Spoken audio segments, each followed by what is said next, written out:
Minta apa? Kepala kamu dia bisa kudeta juga bersenjata. Tulis. Lawan Pak Jenderal, jangan takut sama preman. Pengancaman itu udah pengambilan pala itu. Mau bunuh orang dia. Hah? Dalam politik ya, saling menghujat itu biasa. Dalam politik kau bilang menghujat itu biasa, dan kau memposisikan diri kau sebagai pembela si pelaku persekusi atau penghina Pak Tri Sutrisno ya, Batman. Luar biasa kali kau nih. Kau ini seperti lutung bambu udah aku tengok. Di mana ada pohon yang condong, di situ kau bergantung. Ini dari pihak Pak Tri Sutrisno, saya mohon Pak ya, dan seluruh netizen Indonesia, up kasus nih, agar buzzer-buzzer laknatilah ini bisa ditangkap semua nih, dan diproses siapa orang yang membayar mereka ini. Ini jelas nih. Dan kau Batman, kau udah tahu nih semua netizen Indonesia bagaimana sifatmu ini. Jadi Batman ini memposisikan dia, mengatakan dia membela si pelaku penghina Pak Tri Sutrisno. Ya, dan dia bilang dalam politik itu boleh apa aja. Artinya kalian ini memang benar-benar dari kelompok yang nggak pernah dapat edukasi politik yang baik dari orang yang kalian dukung. Biawak kalian ini. Dan netizen, tolong share video ini sebanyak-banyak mungkin agar video ini bisa sampai kepada anak dari Pak Tri Sutrisno yang masih menjadi TNI aktif dan menjadi Polri aktif, agar buzzer-buzzer laknatila yang ada di Indonesia itu bisa diproses, dan diproses secara tegas dan secara mendalam. Siapa dalang di belakang mereka, dan apa motif mereka, dan siapa orang yang membayar mereka. Libas Pak, libas. Kalau Bapak perlu bantuan dari kami ini, kami siap nih. Kami habiskan gigi-gigi mereka itu. Ratakan. Siap nih netizen. Siap perintah. Laksanakan. Share sebanyak-banyaknya. Biar sampai ke keluarga Pak Tri Sutrisno. Biar tahu di Indonesia itu banyak sekali pengkhianat itu. Banyak sekali pengkhianat. Kalian tahu, orang yang benci terhadap jenderal itu adalah dari 3 huruf. P, K, yang satu lagi nggak mungkin aku sebut, nanti kena report akun kita. Ya, tetap semangat mendukung Undang-Undang Dasar 1945.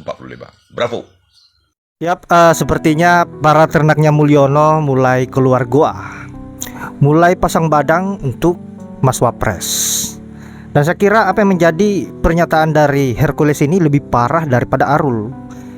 Kalau Arul hanya ingin mencopot gigi dari purnawirawan, yaitu Pak Tri Sutrisno. Kalau Hercules malah kepalanya yang mau dicopot. Aduh, bahaya nih preman. Purnawirawan aja mau dicopot kepalanya, apalagi kalau rakyat biasa seperti kita semua. Pasti lebih parah dari itu.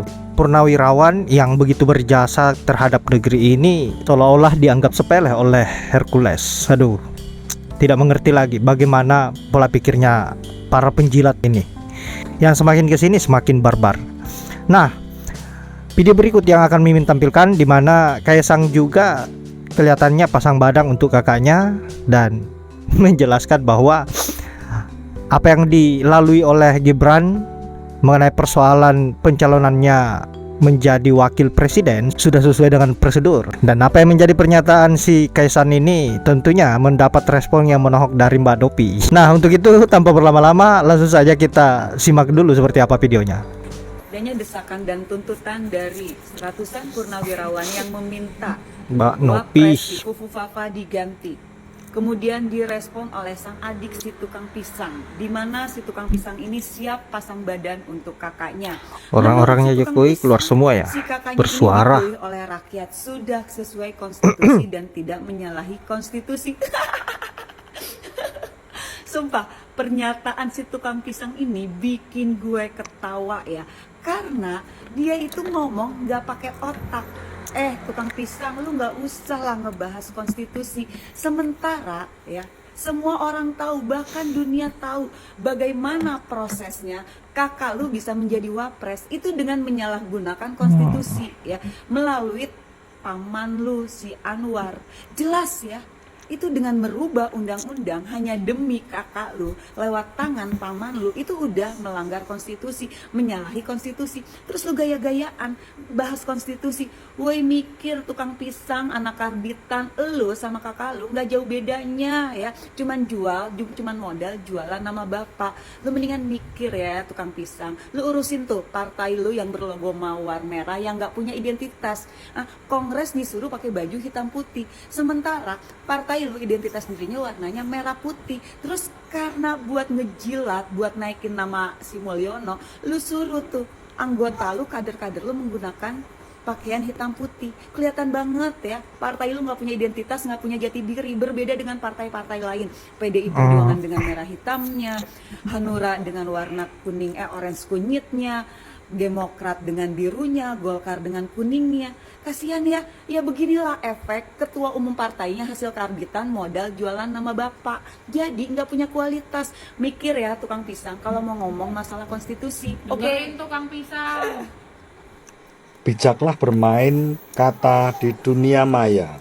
Segala bentuk ancaman dan penghinaan bisa berdampak serius, terutama ketika melibatkan tokoh publik seperti Bapak Tri Sutrisno ya, mantan Wakil Presiden Republik Indonesia. Sebagai mantan Wakil Presiden, Pak Tri Sutrisno itu tetap memiliki hak-hak kehormatan dan perlindungan hukum sebagaimana diatur dalam perundang-undangan. Baru-baru ini kan seorang konten kreator namanya Arul itu kan menjadi sorotan karena video yang diduga mengolok-olok dan mengancam Bapak Tri Sutrisno. Dalam video itu, Arul ini kan menyebutkan akan mencabut gigi Pak Tri Sutrisno. Ini jelas merupakan bentuk ancaman kekerasan. Tindakan Arul ini kan bisa dikenai sanksi pidana. Jadi menurut pasal 29 Undang-Undang ITE, setiap orang yang dengan sengaja mendistribusikan ancaman kekerasan melalui media elektronik itu bisa dipenjara hingga 6 tahun atau dendanya 1 miliar rupiah.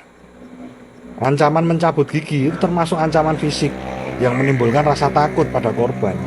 Tak hanya itu, pasal 80 Undang-Undang ITE itu juga mengatur bahwa setiap ancaman yang menakut-nakuti lewat media sosial diancam pidana 4 tahun atau denda hingga 750 juta rupiah.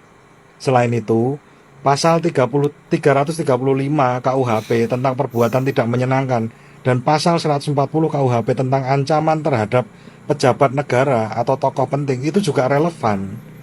Ancaman terhadap mantan wakil presiden tidak hanya melanggar etika, tapi juga hukum. Kasus ini menjadi pengingat bahwa kebebasan berekspresi di dunia digital tetap memiliki batas dan setiap tindakan tetap harus dipertanggungjawabkan secara hukum. Suara untuk keadilan, bergerak untuk kebenaran. Buat kalian yang mati-matian tetap bela Jokowi, ya, kalian sudah dapat apa?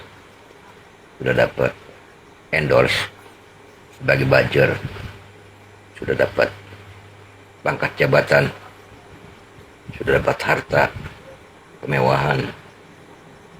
Ingat, kalian ini berada di sisi yang salah.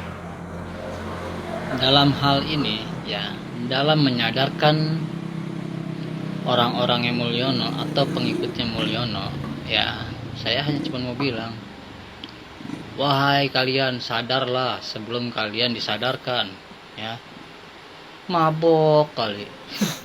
Enggak gini loh ya. Yang saya maksud itu, kalau mereka tidak dibuat susah, mereka tidak akan sadar.